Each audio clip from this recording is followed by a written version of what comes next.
Right, welcome to the first episode of Meet the Scene. Guest starring Harry Pommey Crawford, currently a CS:GO player for Reason Gaming.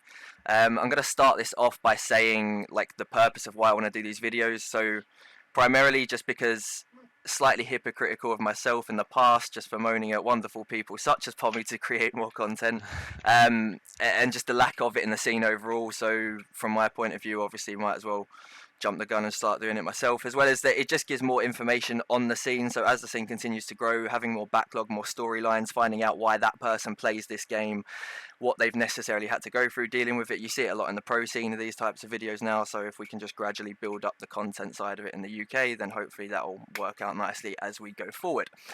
Anyhow, let's crack on with it. So, Pommey, we're going to start right from... So, I mean, actually, one thing that I noticed the other day was obviously you've got about 5k hours played on CS now, Yeah. right? I was like, damn, dude, he's been grinding hard. But, like, when did you actually start? Because you didn't play Source, you didn't play 1.6, did you? You've actually just gone straight into Geo. So, like, when did you start playing? And, like, when was it that you thought, you know what, I'm going to start playing in teams. I want to start playing this to win. I want to start, that sort of feeling. So like beginning, I think I played. Fuck knows. I first got like a gaming PC in like October 2012. Yeah. Like I hated playing console. Like I played competitive. It's not the stuff, same, Gears of is it? War It's and not the stuff. same. It's not the same. And nah, it's not all. Like, and I played enough. Like I don't know, Gary's mod on my mum's laptop. Gary's and mod. it lagged like fuck. Sure. And honestly, I was awful. Do you know like when you go on a server and you see the guy who crouches in the corner and doesn't speak, Yeah. and would just shoot people and probably get killed so much? Sure. That's me. That was me.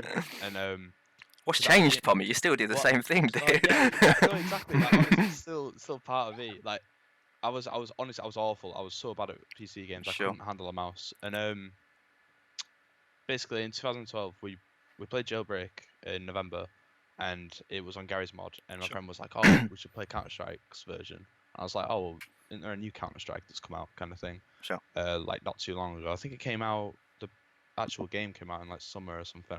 Honestly, I couldn't have a clue. I wouldn't even know. But yeah, he brought me on the server, played with it. Pretty fun. I actually met a couple of people which you will know now. Depth, Yeah. Boaster, and ESE tag is free tag Yeah. Esports. All played on this Jailbreak server that we played on.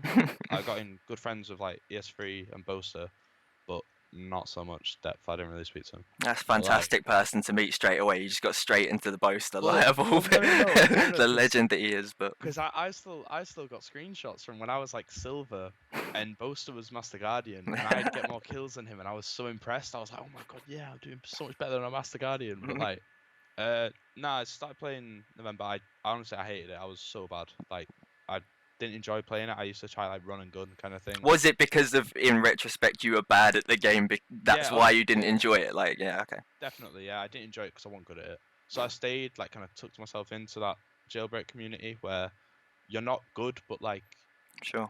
you're active in the game. But I'd say I got about, for the first year, clocked about 600 hours maybe. I didn't. So I it was didn't just get good. casual playing sort of thing, wasn't it? Yeah, It wasn't. casual. And Sure. honestly, I'll just work my way through like how I started. Like actually, when my first team landed, I'll talk you through to that. But like, so as I played more and more, I kind of got to distinguish Master Guardian kind of rank thing. Yeah. I met a couple of people like Psychic, which like kind of like the people from Them lot, roster. yeah. Yeah, like I met them kind of thing, and I met him on MM and played with him still now. But no, I started playing on like an aim deathmatch Yeah. server. It was a arena server, Sure. and this guy called Tix, he was in condition. I kept on killing him, so he messaged me like, "Oh, just add me," kind of thing, Yeah. like just and play. And he invited me to his team. It was me, Psychic, a guy called Nix, but later found out he was banned on ESL and fucked it. Typical UK players, right? Ozzy and Tix. So yeah, it was the 5 of us. And then once he got banned from ESL, then we got in a guy called Nath, and then blah blah blah. But me and Psychic were like kind of not bad, but like not up to their level. So Sure. I mean, at that point though, you hadn't played like that much though. I guess that was my first proper team, like Sure. kind of thing. Well, I'd say proper team because I'd play in these little mixes where like we just mess about kind Sure. of thing, but nothing major. And nah, it's weird though because the scene was really small back then. You'd come across top teams really early, so we played really well in this qualifier, and we matched up against Choke with Sure. like Powell and stuff like Yeah. This is how long ago it was. And then it was too since we were all still quite young. I think I was Sure. in year 10, Yeah. year 10 or something, right? I assume you were still like 6'5" at that point as well, right? Yeah, I was tall still. Yeah, fuck knows. I think, and yeah. Everyone was like, "Oh, I need to go to bed because it's 1 in the morning." When we're still playing, and we asked Timmy and stuff. We're like, "Oh, can you like rearrange the game to be what like Just a usual time for someone that's not. Well, yeah. Yeah. So he's like, no, because we've got work and blah blah. So we were like, right, fine. So Fuck you guys. we played 3v5. We got stomped. And yeah. Went from there. Yeah, I think after that I played in a couple of little teams. Like played in one called Shogun Esports, like Revival, whatever. So it's like Celd, Misfits, Emperor, and XFP. Okay, sure. Stanley. But yeah. I mean, it's a good lineup still if you actually put it together. Like. Well, like obviously we were very like underdeveloped players, but at that point we didn't really know what role we were, and I couldn't perform in that team. Yeah. I didn't feel comfortable playing. I mean, I think even if you look at that team, I think even like all of those players have grown quite quickly. But then at the same point, you look at players like XFP, who's like he had that literally that like 6-month type like time frame where he's literally gone from like because I remember obviously we had him like trialing for UFrag at some point, and then literally next minute he's just absolute, and the kid was just for how old he was, like the comparison of how vocal and everything he was for his age, like you knew straight away that he's going to go on to be a really really good player. Exactly. He was always impressive when I played. Like he was always good. Like stood out a lot to me when I was playing. But I think it was at that point once that failed, I kind of just chilled out a bit. Just went back to just playing. Like, sat in retakes 4 hours a day. I didn't put like looking for team in my name because I wasn't really like I didn't really care. Was it just more seeing like if an offer comes to you, then you know what I mean? Kinda. Like I'd play pugs and stuff, but not. I wouldn't be like fucking Smooya getting like 20 hours. I'd just be like a constant 14, 15 RWS. Sure. Shoot people if I need to. Blah blah blah. I just liked playing the game at that point, but I went to what did I do? What team was that after that? Yeah, I think it was like I4. Oh yeah. Before that, I got really involved with this girl like a while back, and we just like taking it quite seriously. So I didn't really have time to just commit to CS, and bear in mind I wasn't like working either, so I had no money, kind of thing. So I had no. I'll kind of touch on this a little bit later, but it actually throws an intriguing question out there. Obviously, you're saying like back then, obviously, female comes around. You know what I mean? Especially at that age, you're like, all right, that's you know what I mean. That's kind of more of a priority at that point, isn't it? That's the way you look at it. But like now, considering where you are in CS, and obviously, like I mean, with things like Gfinity and everything coming up, like, do you think your priorities have changed the way you look at? So like when a woman comes around, you kind of look at it and you're like, but like, do you think of it differently now? You kind of like, oh, I've got these commitments to CS. I've got, you know what I mean? Like, does that? Because it's weird the way it works. Obviously, like you're busy as fuck all day anyway. I'm not going to put this in the video, this bit, by the way. I'm cutting it out, but like. No, put it in. Honestly, I don't mind. Like. But like, do you think that actually just because it's like to me, I find it like even. I've kind of had a similar thing before where I'm just like a mix between work, mix between like UFrag things at the time, mix between other things. And I'm just kind of like, I've got so much shit to do that sure, as much as I want that, but I mean, I don't want to be the point where I get in a relationship and like 3 weeks down the line, I've only seen it once, you know, like it just, do you think that's changed for you now that you're kind of playing a lot more seriously?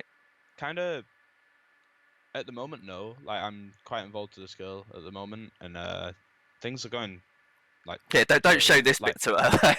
no, like honestly she kind of like laughs about it, like she knows that I do it because if you come into my room, it looks like a fucking geek box. I've always said that same thing, yeah. Honestly, you come in, I'd literally pan my camera around, but it's really messy. Like, I don't Sure. really want to show you my room.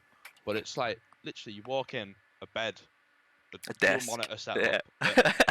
an RGB keyboard, massive fuck off mouse pad. Like, obviously, she's gonna know that I'm like a geek of some sort. Like, I can't hide that. Straight away.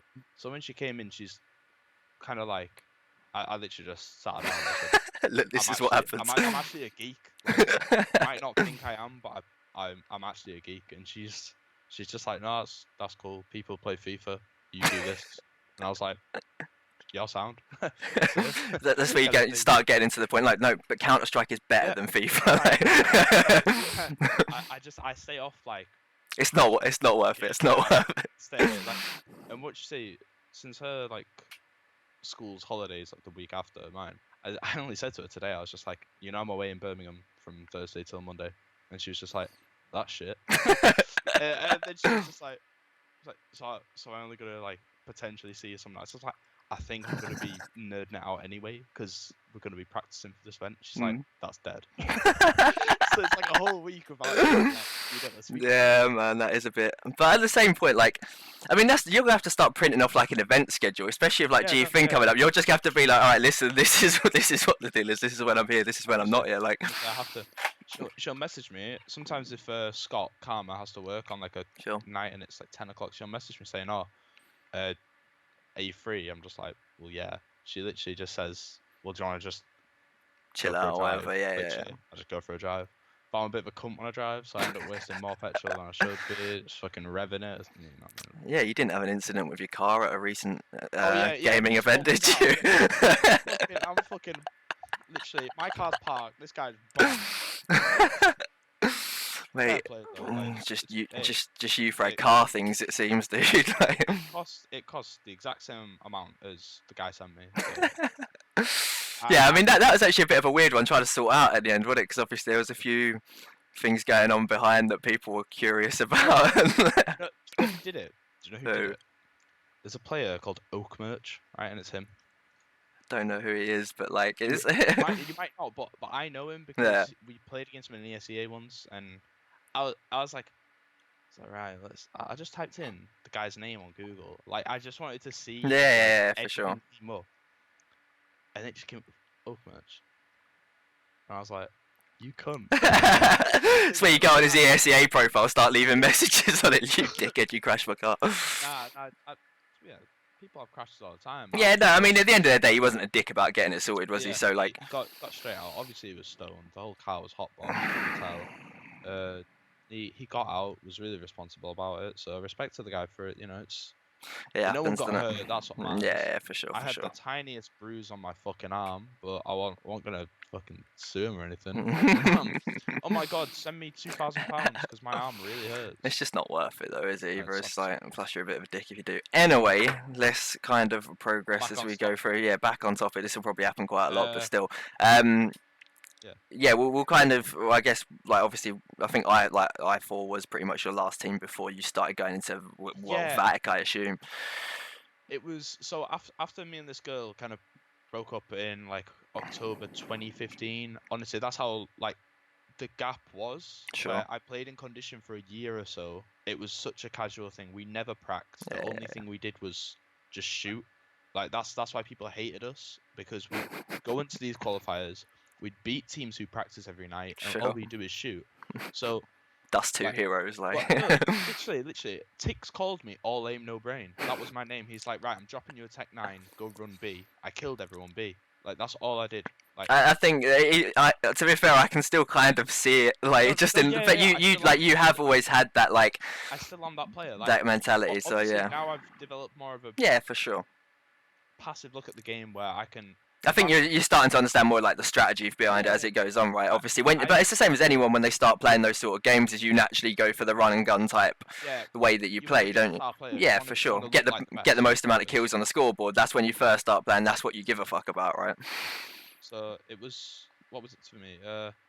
I'd probably say like, it was when I joined I4. I was already involved with like a kind of another girl, but not like too seriously. I was kind of proper play in the field, didn't you, Pom? Like it was whilst that what? proper playing the field, aren't you? It's like, yeah, there's Well, this one girl, and then there's this other. Oh, and it's just the list well, goes on. it's like I don't know. It was whilst I was studying, so it kind of fit in perfect. So Sure. obviously I'm still in sixth form now, and I was just studying and playing casually. Played in like Sevo Main or something. I don't know. Played against like Torpedo. Then I4 dropped us for losing to Torpedo after we've only been a team for like 2 weeks or something. Seems legit. In the like least disrespect possible, I don't really think that organization understood what the game was or what like how it runs, if that makes sense. Sure. Because yeah, they had to pay our league fees, which was $25 each. Like yeah, that's quite expensive for an org to just whip out, and yeah, but either way, you've paid the league fees. Why would you drop us midway through the season? That doesn't make sense, does it? Yeah, I mean, I think if we go back and look at very questionable organisation decisions in the past, there's a lot of them, Yeah. right? So I think, yeah, I mean, mistakes were Well, made. Look what they're missing out on, Pom. yeah. That's the way to say it now, right? Yeah, well, yeah, no, it's understandable though. If you don't know much about the game, you've kind of forced yourself into the scene. You don't really know what it's about. Yeah, you then- take a gamble, don't you? I Yeah, mean, yeah, I've done it before. exactly, Everyone yeah. does when they're trying to move into the game, and if you don't necessarily have that full background knowledge of how it works, how the ecosystem works, you know what I mean? Then it's going to happen. I think, like, near enough every org's probably had a team like that scenario when it's happened to them before. So yeah, obviously that's came to an end. We've moved on to the near enough moving towards your first ever LAN appearance under the Vatic It was- banner. Well, straight after I4, I was like, oh fuck this again, I'm off. Like, Yeah, I it's just stopped it's done. again. I stopped like hunting for a team, but then I was playing the ACA. My boy Chaduk, right? I don't know if you've heard his name, but big boy Chaduk. Thomas and Crail understand this. Yeah, playing a team called My Revenge. It was just really relaxed. Big org, but kind of weird. But fair play. Like, at the end of the day, we played in that. I was casual. I'd never deathmatched, never practiced. I had 10 hours in the past 2 weeks. I just played officials. Like, I didn't play well at all. Sure. But after, I was like, oh, do you know what? Like, I actually want to get in a team because I saw like an Epic 18 preview or something. Someone was saying, and all the teams that were going, I was like, I swear I've beat these guys before. And then I just went. I put looking for team. King Deadly was like, quick, get you in the roster. Got me in. Honestly, I loved it. I loved the environment in that team. I mean, in fairness, like even going into that event, then it weren't as if everyone was like looking at that. I mean, it was. I don't think it was the strongest event in terms of the amount of teams that went there. But like, I think you still had players like Rich J and obviously the legend that is Johnny Jones. There was Infused. There was like that. What was the team? Like Neil M's kind of. Yeah. I mean, it was a Rasta mix, but it had the Lowland Lions. Kind of like. Oh, that was when they were playing like. Well, I know that. I remember that Crucial Lowland because they had Mole, Aaron and whatnot as well. But I don't think Aaron went to that event. But no, Crucial Mole, Cryptix, Robin, and can't remember the last one. I don't know. It seems honestly. about right. To be fair, I can't remember. Yeah. I mean, though, to be fair, going to our first LAN, I didn't feel like scared or anything. I just played and it was fun. I really enjoyed the environment. Epic LAN's probably my favorite overall. Yeah, I think it's just because of the casualness of it. And you go there and everyone talks, everyone enjoys themselves. Yeah, it's yeah, like you can like, have a drink there, just right next to you. It's kind of chill. But iSeries is really good. It's just the kind of like inconvenience of getting there. Just the NEC is absolutely huge. I love how big it is and how many teams can go. But it's just the convenience of the way that Epic is in a way, isn't it? It's nice all around. It's more of a homely LAN, but Sure. iSeries is more competitive. iSeries is like, you know, you're in it to win it. You spent the money to get there. You're gonna fucking do your best, for sure. Kind of thing. I mean, I guess that kind of comes with the price tag of what iSeries is, though, as well, isn't it? Like, so Epic, you can go with a mix and you can just feel comfortable. Yeah. iSeries, you don't want to mix because you want to win, kind of sure. thing. Like, it's more competitive. Even though Mix wins every event, but you know that's besides the point. that's the UK scene. Yeah, no, it is for sure. You know what I mean? So I mean, who else did you have in that lineup? You had was it Pez and Horsey, wasn't it? Yeah, Pez and Horsey. Yeah, I still like kind of close contact with Horsey and like still chat to Pez every now and again, just little thing. I really like them as like a group of lads. Honestly, great. Yeah, I just think the way that event went, it was just it was a series of unfortunate events, to put it kindly. But the thing is we had enough time to prep for LAN. We were fine. Like, but the whole Vatic name and the whole thing that came about, we had a lot of publicity about it, and it all came about like, oh my god, these are gonna win the LAN. These are gonna be the top competitors. But at the same point, I'm sitting there, my first LAN, I've never done anything online, I've never won an online series, honestly, I've done nothing. She came out And of nowhere. I've got with these players like Pez, who's obviously like being at the top of like UK CS and stuff in it. You know, I didn't feel pressured, but I didn't feel like that we were gonna win it. I wasn't confident, and Sure. you know when you're not confident, you're not gonna win. Yeah, for sure. You're not gonna do well. So I kind of said, I was like, I'll try my best to like focus and just have fun, but Yeah. And Horsey Dave said to me, he's just like, mate, you're playing fine. Like, don't worry about your score. It's just like we're playing to like show that that we can beat. That some you can, people. yeah. But I honestly, but when we came up against UFrag, obviously, I don't know. It just felt so much different. Because on Train Online, we were 16-14. They beat us 16-14. So we were quite confident with Train, and when we picked it, I'd never felt so uncomfortable on the map ever. every time I picked, like It just went that way, yeah. I'd go anywhere, and Powell's just there with an orb, like posted up. He's just like, right, yeah. Good old crazy Smurf. He was. But here's the thing though, like online, I'd headshot Powell, like I'll bust him off with an AK, and then he'd just type how. I think I mean the way I kind of look at that is it's like you look at those players like Power that have been around from like the source days as well, and they like the mentality of those players towards online is different to what a lot of like newer kids on the block is generally, because they kind of, that's the beginning for them, is playing online, right? That's when you first start doing it. Whilst when you've done it for ages and ages and you've played X amount of LANs, like they automatically. But yeah, I mean it wasn't the best events. I think the aftermath of the situation, but at the same point I think, like you didn't, you didn't come out of that looking bad at all. You came out on the good side of it, the way that you handled the whole situation and everything else like that. So I'm guessing this is where we touch on Charlie, but no, I mean I don't I'll really. say the tiniest thing, because I don't want to get involved with anything that goes on, because I think Charlie's actually a really nice Yeah, no, guy. I completely agree. The thing is that happened was Bad decisions were made, sort of thing, right? Like it happened. for my first LAN. I felt fine. I think that was fine for my first LAN. Yeah, 13th to 16th isn't the best thing, but it's still my first LAN.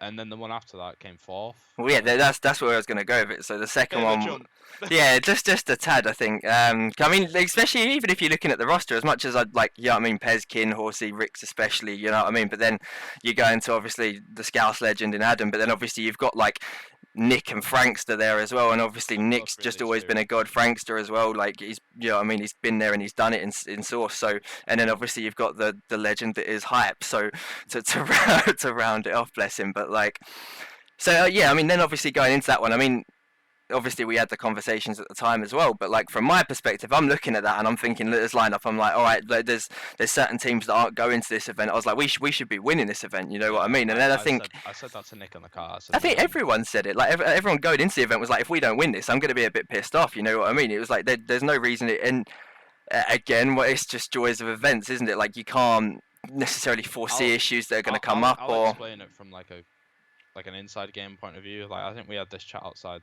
for about an hour or so, didn't we? Like near enough, yeah. The reason that conflict was caused was not for any like internal issues in the team. It was, bearing in mind, we did fine with where we came seed wise. We were given first seed, but actually first seed ended up being. I think it was weird because no, we didn't. Because it was like that. It was we were in like a free team, like a playoff bracket, not in groups, wasn't it? And that was the way it worked. And then we played. Then we played Bulldog. And we lost to Bulldog. I think in the initial we drew against Bulldog. We lost against Vatic, so we still finished like bottom of that seeding. But then we ended up playing both of those teams again as we progressed, didn't we? But then we beat Vatic, and then we lost to Bulldog, and then got knocked down into the lower bracket, which was against. Then we beat Vatic. Which was against Dog Game and won it. Well, yeah, no, because so we lost to Vatic, lost to Vatic, drew against Bulldog, beat Dragon, I think it was. I think we've Oh yeah, I remember. Yeah, that's the only reason that triggered it. Lost to Bulldogs, which knocked us down. Then we beat Vatic, and then we lost to obviously the wonders in Ash and Yoshi, etc. to Dog Gaming. And that, I mean, it was a tie. But again, it was just, there was so many things. Like I'm just sitting there, it's like painstakingly watching it behind, and it's just like, obviously everyone's just getting a bit agitated at that point in terms of just, it wasn't going the way that people wanted it to go, and you know what I mean. Obviously I can touch on the more specific points of the calling one way or the other, and again, like, for one reason or another, it just didn't seem to mesh, right? And that was it. And it's just going to happen sometimes. Certain people can play with certain people. It's just going to be the way it works. But I mean, don't get me wrong. It's still like you're looking at it, and fourth isn't a bad place without a shadow of a doubt. But again, it's just you were looking at it with those people, and you're like, you know what? Like, they have the ability to go and do it. So yeah, I mean that event. But again, it's still a good improvement from you to go like moving forward, right? Obviously, you're going from the event with VAC that was a bit hearsay to say the least, to then obviously, I mean, I guess both events were kind of eventful in a way, and just like the stuff that was kind of happening along the way. It's a lot of obviously it's not like personal team issues, but just the natural way a team develops and the issues that any team would have, right? So then we moved on to I-Series, I-59, which again, so we're going into, obviously Frank and Zio had gone by this point, so you, Adam, I found the replacements. yeah, you got the replacements in a legend that is Cray and Dom. Honestly, I would say this right now. Dom and Cray individually are probably some of the best players. I literally can't fault that at all. I completely agree. I think Dom's raw aim is incredible. He's got incredible aim, and the way he looks at the game is perfect. Well, with this meta, I think it is perfect, like how he wants to play. Cray, on the other hand, literally, he's like a smoother aimer. He's not as flicky as Dom. I think Dom reminds me of me quite a lot. I was literally about to say that, just in terms of that like run and gun type mentality, in terms of he likes playing that aggressive style. And I mean, again, a lot of people are going to associate that, like a lot of people do now, and they still associate the aggressive style with the puggy type play style, right? Like that's automatically what they think it is. But yeah, but it is like, I mean, Stewie is the best example of playing those aggressive plays and how he's gone now to like the perception that people have of him, right? And you know what? I think it's good to have those sort of people and have those players that can go and do that, right? I find it a lot more exciting as well when you see people doing those sort of stuff, and I think like technically as well, it looks a lot better when people go and do these run and gun type things. And as much as you like to see a good executed strat, right, and it's done to perfection, and you know what I mean, you get a clean ace, like however you want to put it, but there's a lot of people like that play that run and gun type men like style now, right? So obviously, yeah, Cray, I'd say definitely was the smoother type. I mean, I think Cray's very like intellectual as well, the way that he reads the game. He's in reason with me for exactly. Pardon the fucking pun, but for a reason. What a funny guy! Jesus Christ, yeah. When the original lineup for Reason was going to be like pretty much how it is now, but we were thinking of getting Zio instead. But Zio, I think I remember you saying it. Yeah, Zio went to London Links, didn't he? He went to London Links. He was like, "Oh, I want to play with Cyber." So I was like, "Fair play, mate." And that I remembered back to Epic, and I was like, "Who did I replace when Zio left?" Oh, Cray. Sick. But I was kind of worried with getting him, because at the same time, I kind of like said to Jadam, I was like, "Yo, right, I'm gonna try to get you a chance in Reason," because I think Jadam's quite a good player. Like, I think he's quite an upcoming kind of thing. Sure. But the issue was Dudley and stuff didn't connect with Jadam as much as they did with Cray to begin with. So at the same time, I was stuck between both. Like, I still think they're both incredible players, but Cray, on the other hand, has more experience, and especially in a team like Reason, you don't want to have to teach people like basic stuff. I think for sure, man.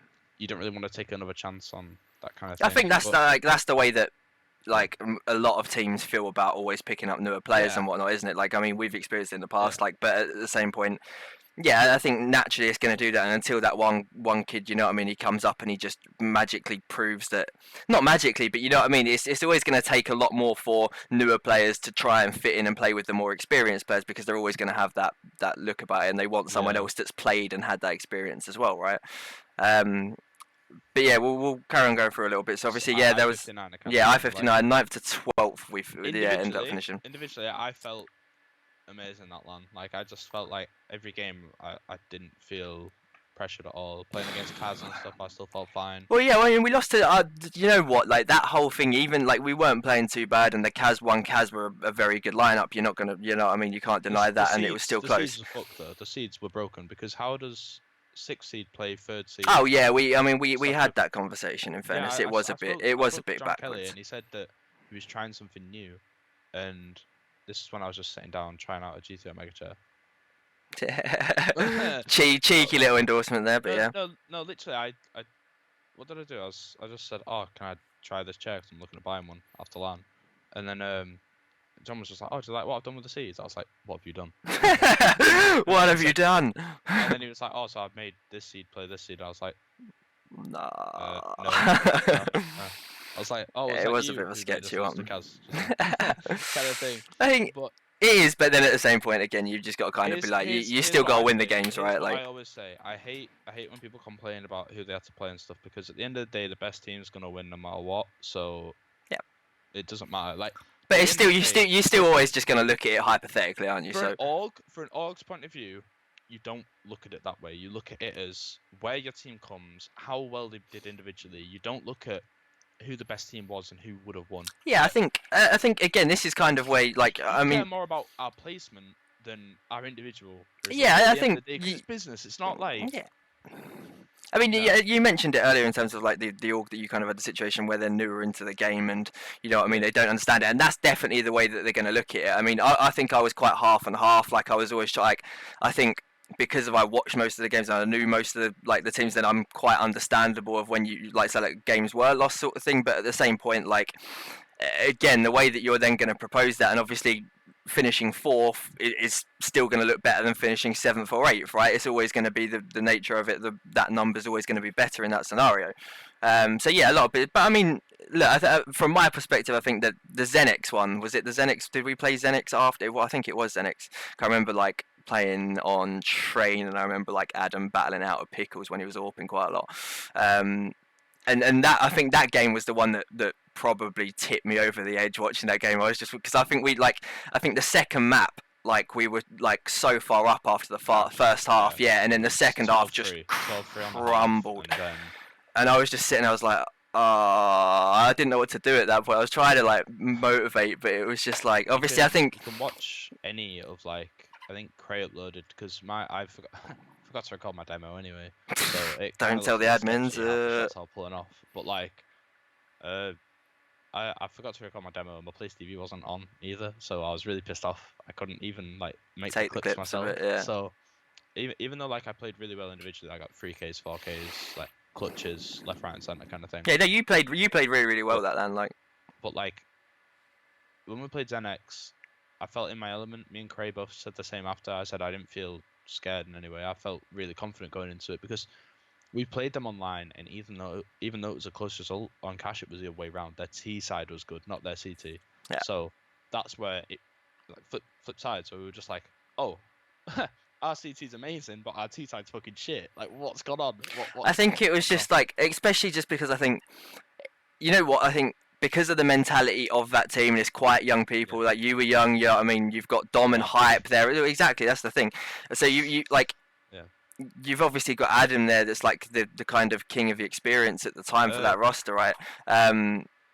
Because obviously between like Hype, you, Cray, and Dom, like, none of you had really had that much experience in the past. Like, Hype was probably the most experienced from a LAN event perspective, right, at that point. He's got like 8 LANs. Exactly. And he's still young as fuck as well. So it's like, obviously, as you start losing more and more rounds on the bounce, and you've got these sort of mentalities, and obviously with Dom, and you've got like God knows how many people sitting behind watching, and if it's like, you know what I mean, it's difficult to try and like get through that. And obviously, as the game's going on, everyone's getting more stressed. Adam's getting more stressed as it's going on as well, right? So obviously, I think because of everyone's age and everything, that kind of comes into it, and just the way that you process it, if that makes sense. And obviously, as it just went on, then I don't think we managed to claw it back, and shit went downhill. But fuck it, it is what it is. Good job to Xenix. But I mean, I'll say, like,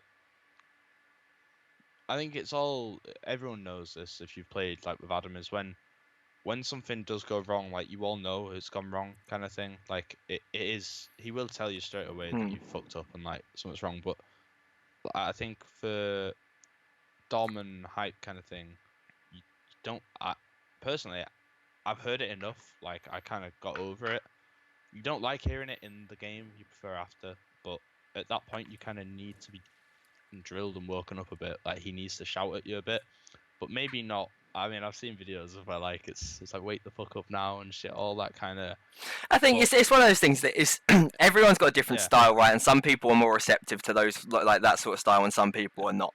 And like, I've been there, and I've seen it work in the past with certain players, and some players it hasn't. Like, it want the best for Dom and Hype. That's kind of what I'm getting at. Like, I still think Adam's a good idea because I mixed fucking epic with him. Well, that's where we're going to go on to next. Is obviously then you've just kind of smashed it, gone with the Project X mix, and obviously you go in there and you're like, I mean, in fairness, between Ruler, Tam, and Sean, like they'd obviously proved the previous I series, obviously playing under Hatton, that they were, I mean, they were a good team. They surprised a few people at that event.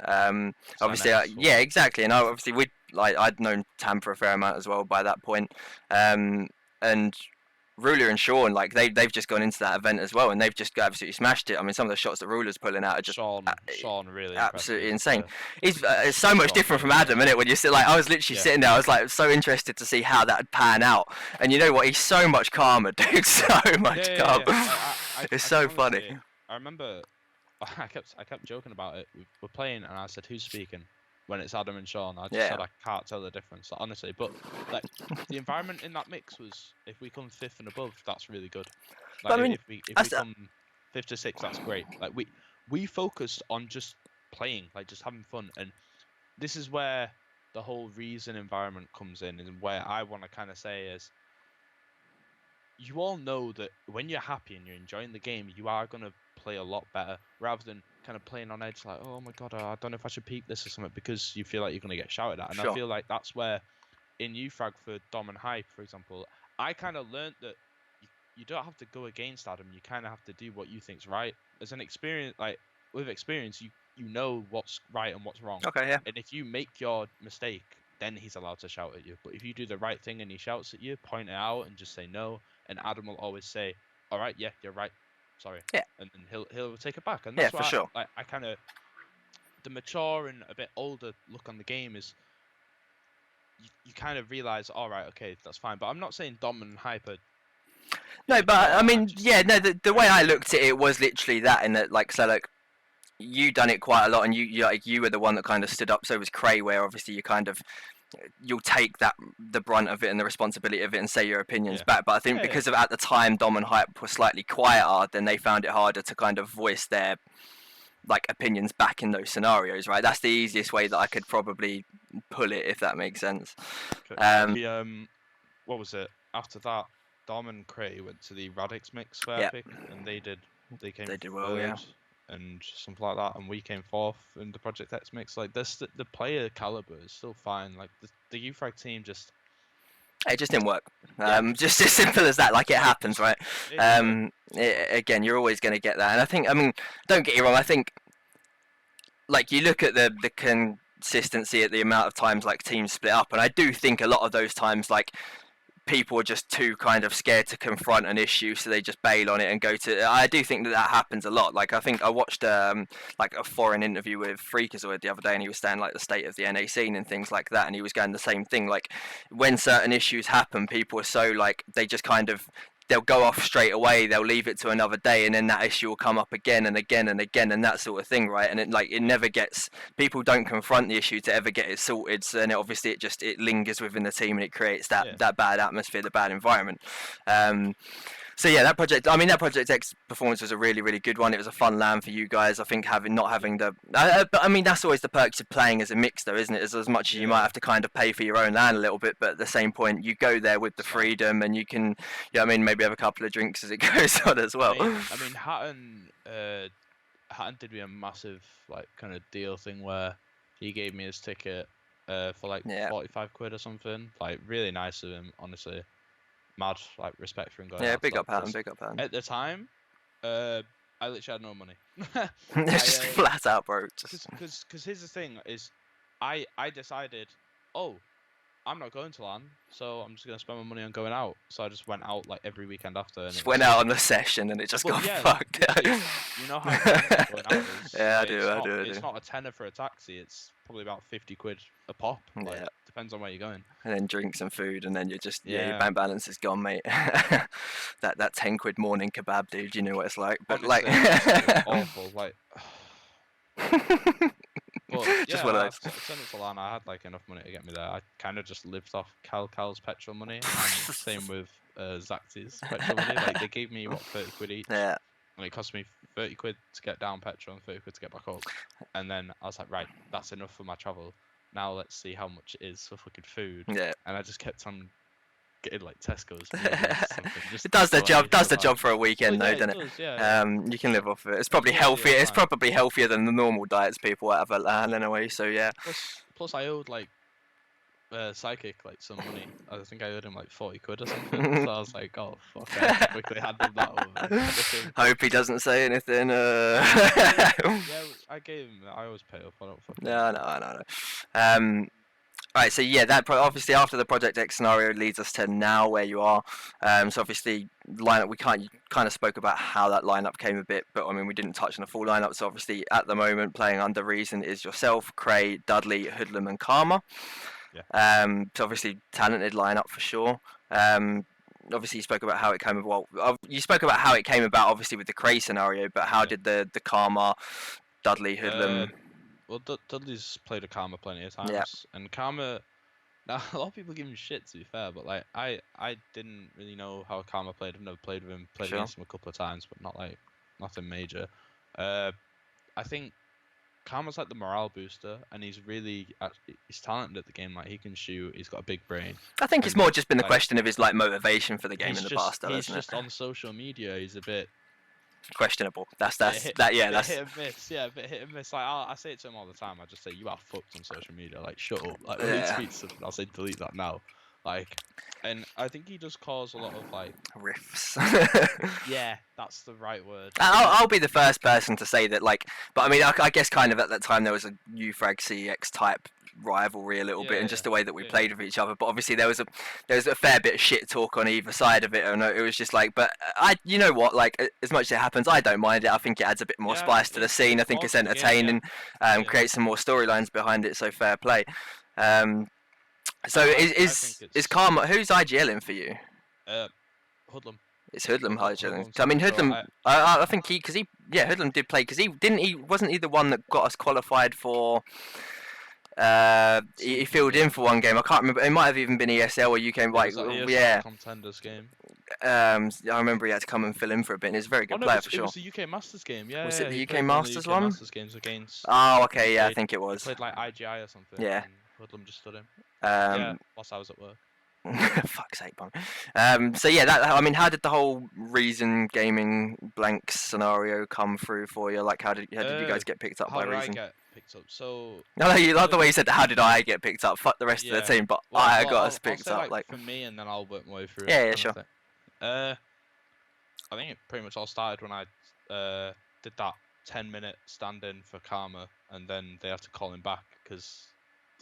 Oh shit! Yeah, no, I remember that scenario. That was what happened was Dudley was like, "Are you free?" I'm like, "Yes." That caused a bit of dramas after, didn't it? Yeah. And I was already on the roster, and I'm not gonna start this whole shit again, but I was already on the roster because they asked me previous week saying, "Are you all right to stand in?" And I was like, "Yeah, that's fine by me. Don't worry. Ask me whenever." So Dudley double checked and said, "Are you all right?" So, and I was like, "Yeah, go for it." So I come in. I think it was like a 3K pistol, like bap. I think I played TV there or some shit. When I joined up, and then it was 14 something. Yeah. Literally about to win, nearly. And then Adam took a pause, said that they need to get Karma back in because of the rules or some shit. So they tried arguing it, but they just got it was in. a weird and situation. The game went the exact same. The same rounds were won and everything. The game was over for Project X, and then supposedly they were going to get a default or some shit for that. Yeah, I mean, it didn't happen anyway. So it is what it is. Here's the thing, if it would have happened in any other thing, I remember playing against CX, and then they just bring in Smooyer in halftime, and I was like, all right, that's fine. So I thought it was a fine rule, but I just think obviously. I think realistically it shouldn't happen, but in this, you never want to get beaten by like someone who comes and stands in. Yeah, because I mean, no matter what, right? For the team that then loses, there's always going to be like, what the fuck? You shouldn't be allowed to do that. And like, I don't think it should be allowed to done in that context. But at the same point, if the rules say it's legitimate at the time, then I mean, you're free to do what you want. Yeah. So it was then when I just said, well, Dudley said, he's like, "Oh, you alright? Do you want to play like for us actually?" And I was like. Yeah, sure. Go for it. I'm not doing anything else. I'm not like, I wasn't really like waiting around for offers. I was just chilling. I had a lot of stuff to do, and I said like, well, it fits in with me the days that we prac and the days that we don't, because I can still go out and I can still like do my schoolwork through the day. Prac time's perfect. I can still go to work. Sure. I said, yeah, that's fine. I'll happily come and play. And I started off with playing with Zio, and then Zio was like, I prefer London Links, so I went to London Links, got Crayon, and I think the Karma pickup was Dudley and Hoodlum. They said, let's just get him in for like experience reasons and how Sure. like he will still gel in the team. He's a good player. Like when we jumped on a server, I think it was our first time playing Overpass or some shit. I think we like drew against CX and Prac, and either way it's only Prac, but like you can tell from there that individually everyone's got the aim and the talent to play. It just means you need to drill out, iron some stuff. Yeah, it's just the feel of the game, don't you? Like, if you're playing it with some, like, new people, you always get that feeling one way or the other, where you think, oh, you know what, like, everything's going quite smoothly, like, everyone's communicating properly or whatever it necessarily is, right, to give you that indication that it's going to be good one way or the other. It felt good. It felt good. We all felt confident. So I mean, from that point, like where you guys are now, I mean, you are all going I-Series, I assume, aren't you? Yeah. Okay, so got that coming around. I mean, this is the one big thing that I'm kind of looking at it, and I'm really hoping it doesn't happen, you know, because I mean, after obviously this event, and obviously then there's not Epic far after, but then obviously the qualifiers for all like ESL and UK Masters and whatnot, in theory, are going to pop up again after this I-Series, if I'm not mistaken. I think it should be around that time, right? So, like, obviously going into the event, and everyone expects the usual roster changes and everything to pop off after an event anyway, right? So I'm like very hesitant of what the aftermath of this event's going to be, because of the qualifiers there as well, and everyone knows the importance of participating in those qualifiers, whether it be from the players' perspective to get some money, like from the org's perspective to get that, like whether it be again the money or the advertisement marketing side of it as well, whatever have you. Like, how are you? I mean, obviously, it's not as if you're going to turn around and be like, yeah, no, our team's folding, see you later, mate. But, like, are you, like, confident in how the team is at the moment going into these events and, like, actually playing together future-wise sort of thing? Like, are you... Definitely. Yeah, I think we've all spoke future. We haven't, like, been scared of talking about the whole, like, next lands and stuff. Sure. We're all very vocal how we feel. If there's an issue in the team, just say it.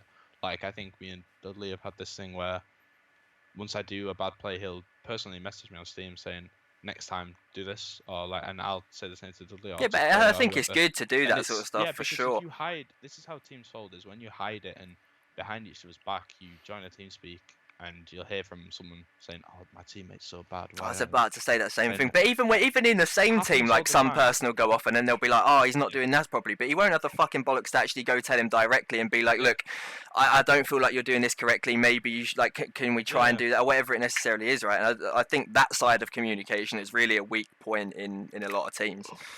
That's what I hate. Like, I've joined TeamSpeak channels and they'll just say, "I can't believe Thingy does this. It's so stupid." I'm just like, why is he in your team and why are you saying it behind his back? Yeah. Tell him, like, kind of thing. But that's the thing. It's UK scene for you. People do that. It does happen way too often. It will take a while till the UK scene actually fix it. Yeah, for sure. It's what it is now. Is a lot of the older players who are still playing are still in their teams. They're still fine. They're in like FM and whatever, the experienced ones. But the less experienced players are stuck in this loop where you're waiting to be picked up by one of these big teams. Sure. So making your way to the top of the UK is really tough to actually like grasp, because it's not every day that you get an invite from Endpoint or like XL or something saying, "I come join." Yeah, for sure. I mean, this is kind of where, like, to be fair, I don't really want to like discuss the Gfinity side of things because there's a lot more way to go. Not exactly. He's made it, mate. I mean, going back to that, well, kind of going on a Snods topic quickly, is like, for him, like, I remember a conversation I had with him after that LAN he played for us at like I-58, it might have been, and we went back to the hotel one time, and he was just saying, obviously, like, some of the bits that he'd done and like all this like stuff, and he was like, but I want to play CS and I want to be the best, and he was like, whatever he does, he wants to be the best at, and he's I mean, obviously he's doing really well with casting, he's doing really well with now playing again, you know what I mean, he's always had the quality, but like the way I look at it is he is literally one of the best people to look at and think, you know what, like if you're going to put in the hard work, it pays off, sort of thing. Because he does put in a lot of time and effort in both casting and playing. So, full respect to Snods as we go through it. But yeah, so I mean, the Gfinity stuff I didn't want to kind of really go into just because there's a lot more information coming out on it, but that kind of, like you said, in terms of those, there's a lot of people in like it's in limbo essentially, isn't it, where you've got those players that are in like playing for FM, the experienced ones. I mean, I guess obviously you've still got the examples of someone like Stanley XFB, for prime example, being that guy that's got into that team, you know what I mean, he's come through and he's got there. But there's a lot of people in limbo, but then obviously in theory the Gfinity thing is something that can kind of help that along its way. So I mean, obviously again I'll highlight the in theory thing is you know what I mean, as much as it might be a great idea, there's nothing you can say yet because no one really knows. Let's say logistics, right? And then just go through that. But so I want to go into a slightly, I mean, this has actually been going on for bare long. Like this is gonna go, but still, just completely. But like for you, I mean, we've had these conversations in the past about like how it is to deal with the social aspects of playing Counter-Strike and playing games for a living. You know what I mean? Do you like say that all your like friends and family and everything, do they know specifically what you do, or are you kind of just like, you know what, like I play games like here and there, or do you just not tell them at all? Like, do you go into the specifics of it? Because I still find like, as much as I've got, I mean, you've got your really really close friends and you've got other etc etc, but even with family members, like I don't really say it, to be fair, in like, or whatever it be in the past, like I don't, just because of it's like I'll try to in some scenarios, but then if they don't get it, I can't be asked having to like to explain it, sort of thing, or why you do it and all those sort of things. My parents and stuff obviously know, like they won't really allow me to go down to Birmingham on a random weekend if they didn't know, kind of thing. So obviously my parents know, and like they've watched some of the games and they think like it's good what I do, because at the end of the day, like I love it. It's competitive. It's a good kind of feeling to have. And my mum said it like, it's quite true. It's like quite good experience to have, like in kind of life, playing in a competitive environment, no matter what it is. It could be for sure. I mean, it strengthens your desire to win, or however you want to say it. But I mean, I've done competitive athletics for like 3 years. I did 200 meter like track. I loved it. But I fell out of it because I didn't enjoy training. I didn't enjoy looking at a meal and saying, oh no, I can't have that, because that's not right. I should be. It's a very specific. I mean, I guess and to say that I wasn't actually enjoying the downtime. I just said I don't want this. Like I just said, even though I wasn't gonna go pro or anything, I just didn't enjoy it as a hobby. I liked basketball, but at the same time, I didn't enjoy the time that I'd have to spend. And stuff like. I still think like, even if you look at like pro CS now or pro whatever game league, however you want to say it, but like, I think the discipline of what you have to in normal sports like football, like that, in comparison to what you have to have in esports still, is very very different. So obviously, like, I mean, you've got to consider all aspects in terms of diet, in terms of like, it's not, I mean, don't get me wrong, I know a lot of teams are starting to do it now and they've got like in-house chefs, and when you get to that level and those sort of things, and sports psychologists and everything along the way, but not everyone has that, obviously. In amateur level, definitely not. But like, I'd still say from that side of things, not just solely like food and everything, but it's a lot more disciplined in just the way that you approach everything on a day-to-day, whilst obviously because of it is gaming and esports, it's still slightly different in the way you approach it, I guess. But so obviously, social side's always a difficult one. Like, how do you manage it in terms of time? I mean, we've been over like 5k hours in CS. You've been over, you know, I mean, you're working, you're at college, you're playing obviously CS. You've got a personal life as well. So it's like, it creates a very difficult scenario in terms of how you balance it. Like, how do you find it? How do you manage it personally? Through school, I don't fuck about. Like, the second I have a free, I'll be in the library or like anywhere with a computer, and I'll be doing my work. Going out Friday, Saturday, done. Like the Sunday, I'll be fine because like, I'll have time to recover, kind of thing. But I work on weekends as well. So on a Friday, if I go out, I got work at 8 in the morning on Saturday. So I just stay up the whole night. You just got to soldier for it, dude. Everyone goes for it, yeah. No. When I went to go, literally, I posted on Twitter, I went to go see Scream or whatever. I think me and you spoke about it, actually, because whatever. But I didn't sleep the whole night, so I had work at 11:30. Scream was on at 3 o'clock in the morning till 6, Sure. and we stayed up for all the other acts. And I had a nap at 6:30, woke up at 7, walked to my mate's house, had 3 drinks, and I didn't sleep till 4:30 the next day. Nice. And then I woke up to play CS. Yeah, I mean, it wasn't as if you were meant to do anything between the 6 and 7 time frame yesterday, was it? But it's fine.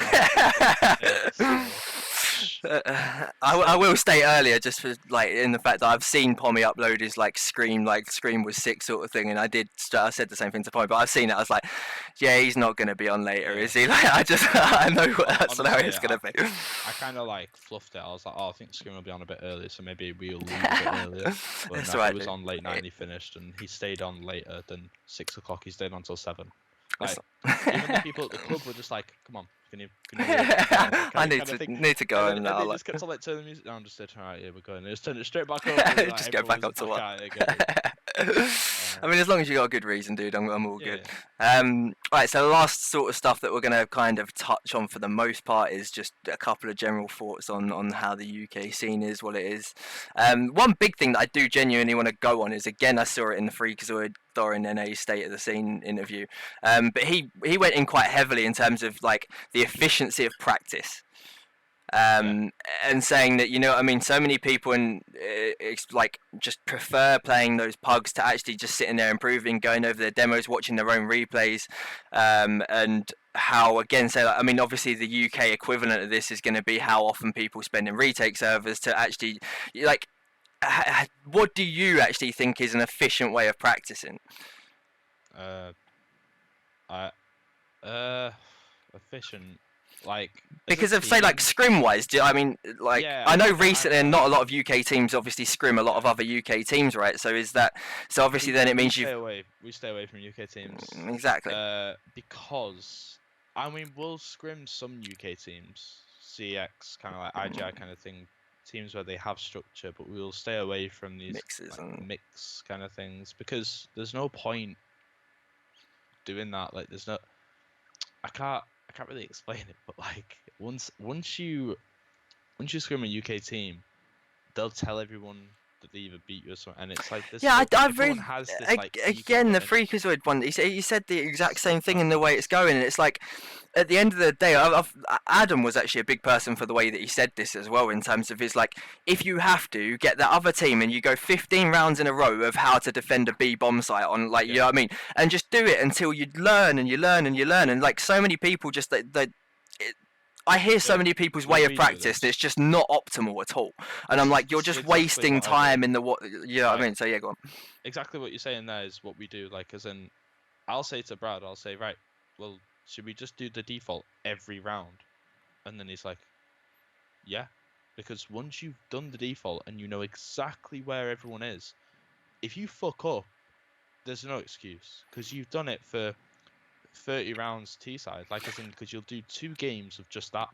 But it's so, like, I find it's so specifically for things like, you know what I mean, even when you're watching games now and you see that, like, that guy just gets a pixel a bit wrong when he's throwing a smoke, and obviously where that smoke then lands is somewhere where it shouldn't, and it does, you know what I mean, you go and you enter the site, and because that smoke's not there, you get instant headshot and you're gone.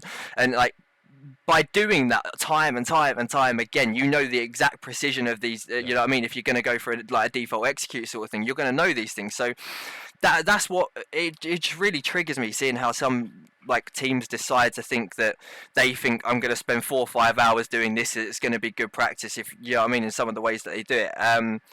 But like, I mean, you've been a big retake person. You've spent a fair amount of time on retakes before, haven't you? But like, as much as they are fun to play, but like, I stay away from it.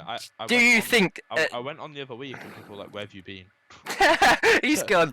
Like, what? They're like, you haven't been on this in a while. Like, honestly, it was weird, but I think is what it is there's efficient deathmatching, and then there's actually trying to play the game. And when you're deathmatching, you're not actually playing the right angles. You're just you're not. You're running around just trying to. This is what I do. Like, I'll tell you, I think you've seen me do this at LAN, where people ask, why are you deathmatching like that? I flick to every single head on aimbots. Every single head I flick to.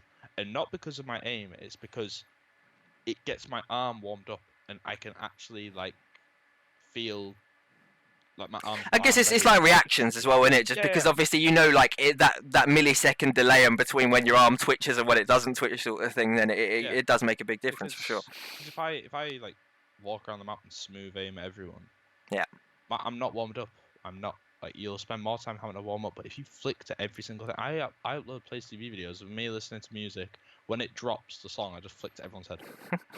Literally, it looks like I'm cheating or some shit. I don't know. But it's because I've been doing that for the past like hour or so. Yeah, for sure. And, like, my aim will be like, but I'll never take that aim into game. Like I don't aim like scream. I just like warming up. I don't know. I can't explain my playstyle, but another player could. Like, sure.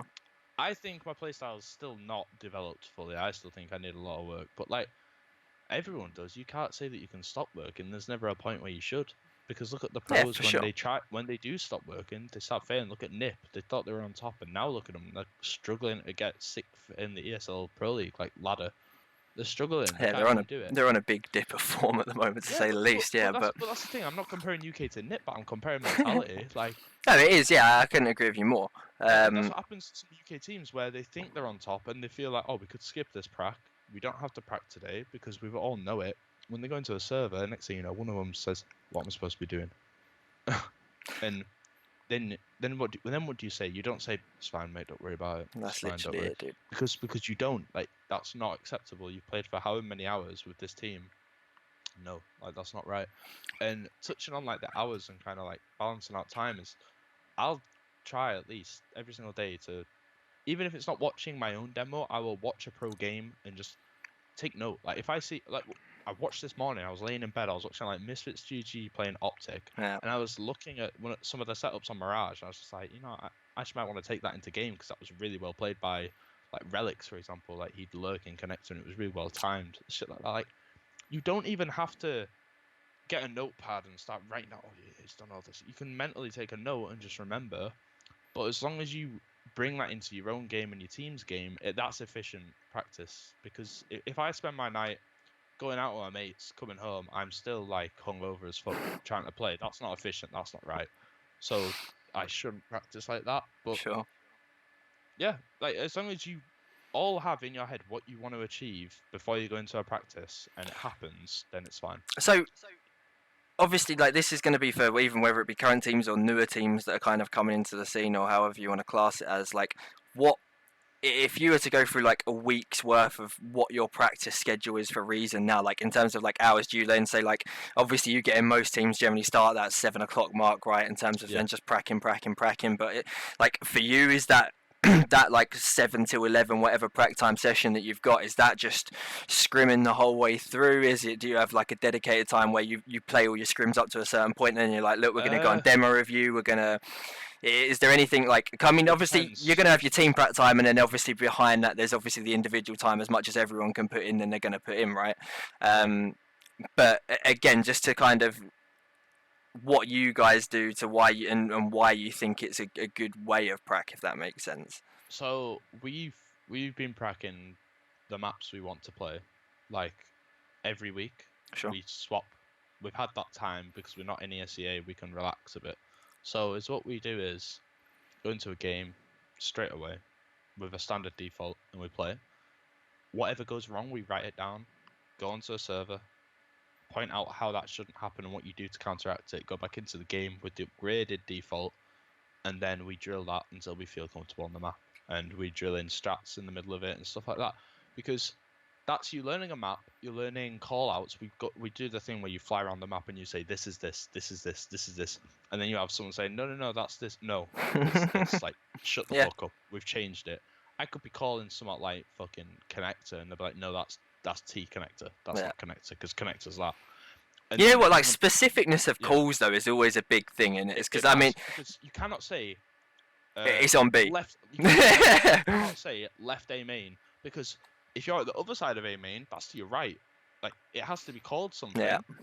I mean, you see it so many times, like where people do. I mean, obviously everyone knows, like even on maps that you might not have played that much, and obviously certain map calls change as well, don't they? And other teams have different variants of the way they might say it or however it necessarily is. But for the most part, like I think even when people know what the calls are, but they'll die and they'll just have a natural.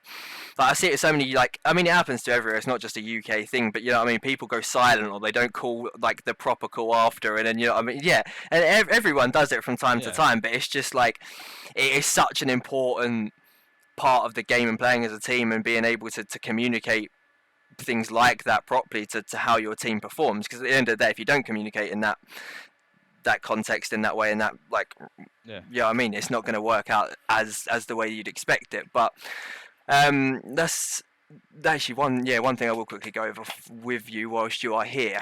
Lack of coaches in the UK scene. Do you think that, like, I mean, I think there's maybe about 2-3 teams that have actually got a coach at the moment, if that, like, that I know of, in a way, to be fair, that I could actually say, okay, that coach is doing something. Do you think it's, like, why do you think that is? I mean, I know my reasons as to why I think a lot of it is based, but I think it's a double-edged sword. So I think that a lot of UK players are very arrogant in their in the way that they view the game, and they kind of think, look, I already know best, like who's realistically going to come in and be able to tell me what to do. I think the flip side of that also is that I do understand it to a point, in the fact of it's not as if we can go get these European coaches to come coach a UK team, because A, half the orgs don't have the money, and B, they're not going to want to go coach a UK fucking team. So it then obviously leaves it a very limited talent pool to kind of come through, and someone that you think, okay, that guy can actually come in and coach us, and he's going to know more than what we do. Like, there's not a lot to select from. There's no point at this stage in the UK scene, unless you're like Endpoint or a team which is constantly in like a high league. There's no point, because for one thing, especially for Reason, like, I don't think we've come to a time where we need a coach. I think depends how mature the team is. Look at it like this, where if you all know what's gone wrong and you don't try like sugarcoat it, you don't need a coach. Sure. Just be blunt, because that's all a coach is. It's just that guy who has all the evidence of you doing something wrong. Because let's say if I do this and then someone says, no, you did this, the coach will decide, well, he'll know anyway because he's watched. He'll be like, no, you actually did this. And then that's when Sure. all he is a demo of reassurance in the way I look at it, because when they could IGL and they could come in, that's different. You could play the game differently with a coach in IGL, but Valve have stopped that, and I kind of respect that. I think that is not Counter-Strike. I think that's more of a frag show. Yeah, as much as I'm a bit on both, and I think coaches are, obviously they do have their use. Like, you can see that, but I don't.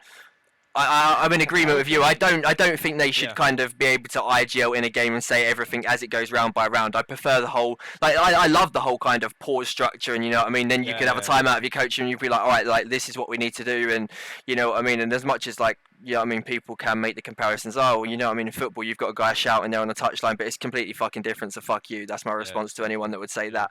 But yeah, I think, I mean, I kind of look at it in a different way, I guess, in terms of that. I think a lot of the time, I mean, I guess it depends on, you can kind of mix the role of a coach and a manager to an extent, in terms of, like, I think it's always good to, especially for UK players, to kind of have someone in the background that's keeping a bit more structure to the team, and mentally as well, in terms of kind of keeping them on a level and making sure people are pumped, and making sure, I mean, if someone does get a bit down, that you can be the guy to kind of put that. And because of the way that I think UK mentalities are very fragile, right? So I think, like, I feel like you can have that in a teammate. I feel like I'm, like, you know this, like, the way I shout at lands and, like, scream and stuff, I feel like that is a morale booster. Yeah, no, it is for sure.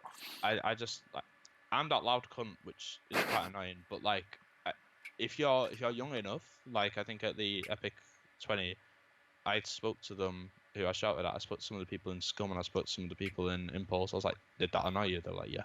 Like, I know it does, but I mean, that's to their head. But, but that's a morale boost, and that's where coach doesn't really need that.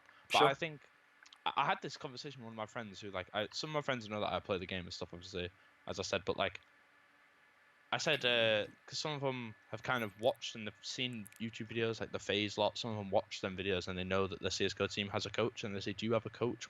Why would you need a coach? And I spoke to them, and I just said, you don't. Like, I think it's kind of an excuse to, like, it's like a reassurance, I say, is like a demo reviewer. Like, he's just there, but it depends how active your coach is. So I guess you kind of view as a coach. Well, I kind of more of as an analyst, if you get where I'm coming from. Yeah. He sees that guy just to kind of go over what you've done, maybe give you a couple of He's suggestions like, on some things like that. He'll But show you some strats of what you should do or what smoke you should throw instead of that, and I think that's quite important.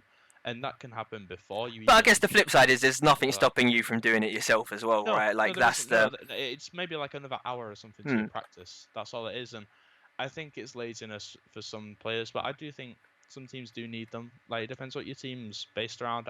I'm not saying that like you shouldn't have one, but if you can get one, go for it. But I don't think orgs should stress about having a coach. I don't think it's needed too much. I think if you're active enough to always be in the TeamSpeak channel, always be like putting input in every single game, that'll be better. But there's coaches who'll just come at the end of a prac and just say what went wrong. For sure. And it's like you didn't even watch it. Like, what use are you to me? But I don't know. I still think they are quite useful, but not for UK scene. Yeah, no, I get that. I understand it on a lot of levels, to be fair.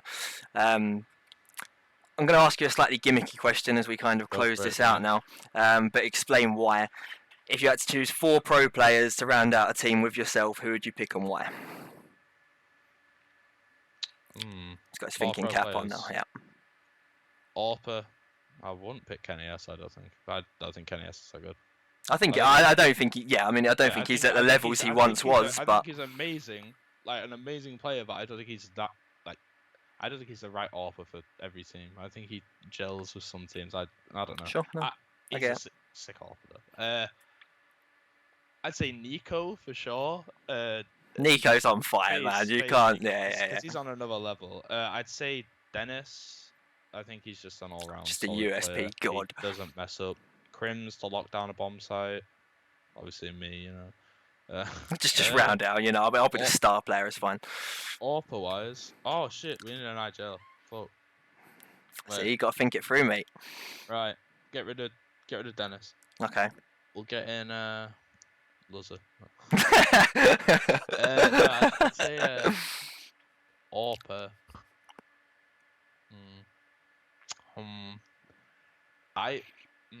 That's really tough, man. The thing is if I'm looking at, like, as much as I can look for it now, but like, whether it be like... JW, I'd get JW. See, really? I mean, Yeah, no, because he can use the AWP aggressively and passively, and he can use pistols and rifles very well. Like, I think he's an all-round player. I think he's really good. I'd get JW. I don't get you wrong. I rate him so highly. I just don't think that... I mean, them and the Fnatic are on the best. I wouldn't say Alu. I wouldn't say Device. Device actually isn't a bad shout if you look at it. No, actually, he's a better rifle than Jet. Get Device as well, and he's good looking. So bring some money into the team. So who you gonna have IGL in? Me. So shit. Bad choice. IGL.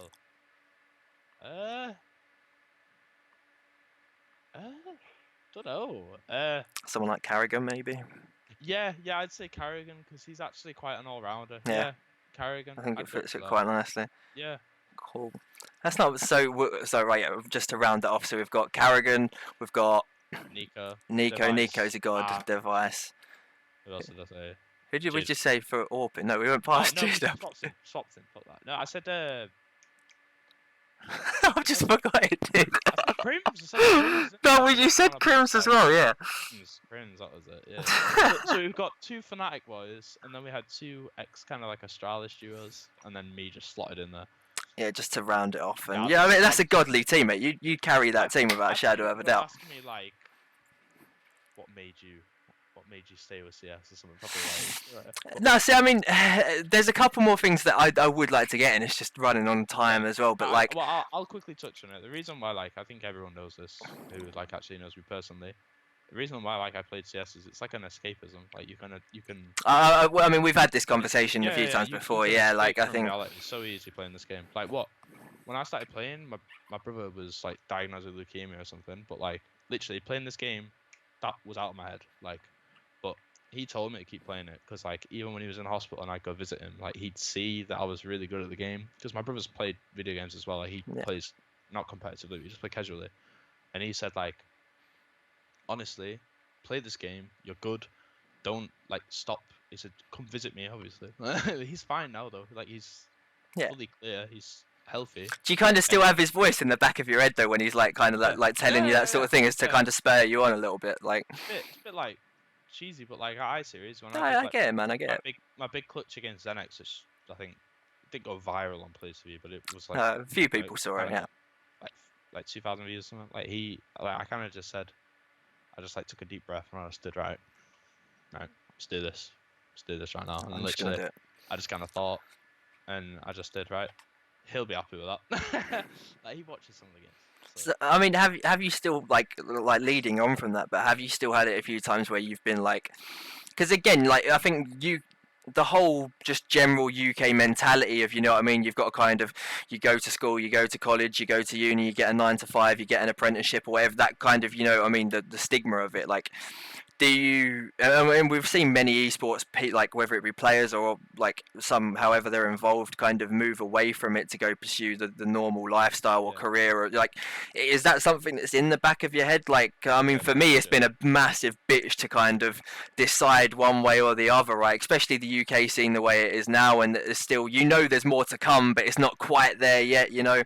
Apprenticeship, 100%. I need something secure. Like, I need money. Like, I can't gamble CS. Like, so is it going to be to the point where it's like, it's going to get to the point where the apprenticeship kind of comes about, and then that's going to be the point where you're going to have to weigh it up as to whether at that point be a 9 to 5, I'll be and just play around it after. And that's the thing where, like, I think it's the perfect time. If you work at 9 to 5 and you come home, you've got 2 hours downtime to focus on deathmatch demo.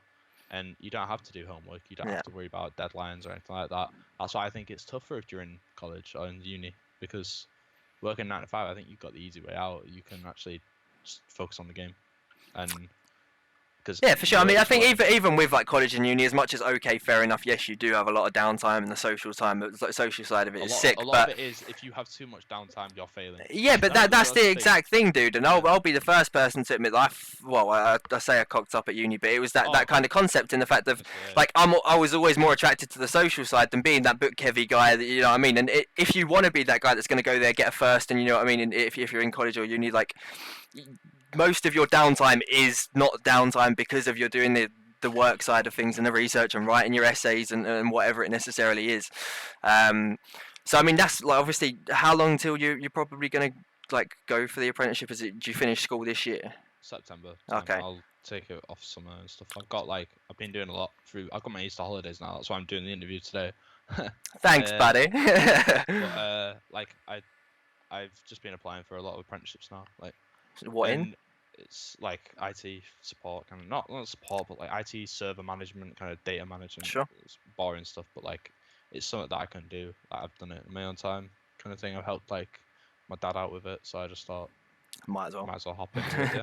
Yeah, no, I'll be the first person to do it. I think apprenticeships are definitely the kind of safer way to go. Way forward. I think here's how I see it. If you want to be a doctor, if you want to be a dentist or something like that, kind of when you need that degree, uni is right for you. But if you want to work in IT 9 to 5, you do not need to go to uni. I think it definitely depends. I think the good thing with apprenticeships as well is that I think it's a lot easier to kind of go back to at some point. Whereas with a degree, I think you've got like a sell by date on a degree before you, like, if you were to take the time out and go play CS instead of using that degree, 5 years later it's going to be a lot harder to get a job with that degree in comparison to having an apprenticeship. People look down on your degree at that point. And they're looking at it, be like, well, he hasn't done anything with it, so surely he's missed 10 units. Exactly of, like, that education that would help in this job. Yeah. Something like that, and that's why people struggle with getting jobs straight after uni, is because if they pick a course where it's quite outdated anyway, you are fucked.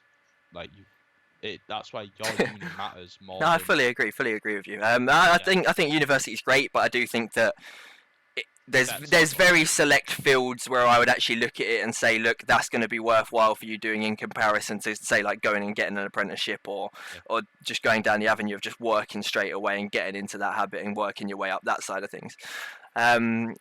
But yeah, near enough. I mean, I think that's going to pretty much round it out for the most part. Thank you very much, Pommey. Is there anything you'd like to add? Any shout outs you want to give whilst you're here? Sponsors. I was waiting for it, dude. I knew it was coming. Nah, like, shout out to Blanks and everyone. Like the whole Gfinity opportunity is massive. Like if everything goes to plan, huge stuff. Shout out to you for Frog. Oh, thanks, mate. No, seriously, like I said it countless times. Still respect everything you did for us in that team, even though we were dog eyes. Yeah, no comment on that one. No, but no, that is what it is, dude. Like literally, I mean, from my perspective, you're probably one of the few guys in the scene that I've not genuinely heard someone say like a bad word about. I mean, there probably is somewhere in a dark hole, but like, you know what I mean? It's the same thing as at LAN. You'll see you at LAN, and you'll be the first person to go up to this person, that person, and everyone. You're not someone that kind of just, you know what I mean? So I've got mad respect for that. But yeah, obviously, thank you very much for joining me, good sir. And obviously, this was the first episode of Meet the Scene. Hopefully, we'll have a few more coming in. Obviously, like and subscribe and comment and tell me how shit like they are or how bad my hair is. I've got a little segment I might upload of Pommey doing his hair pre this as well, so that will come out at some point for you. But yeah, other than that, thank you very much for watching, and I will see you soon. Peace.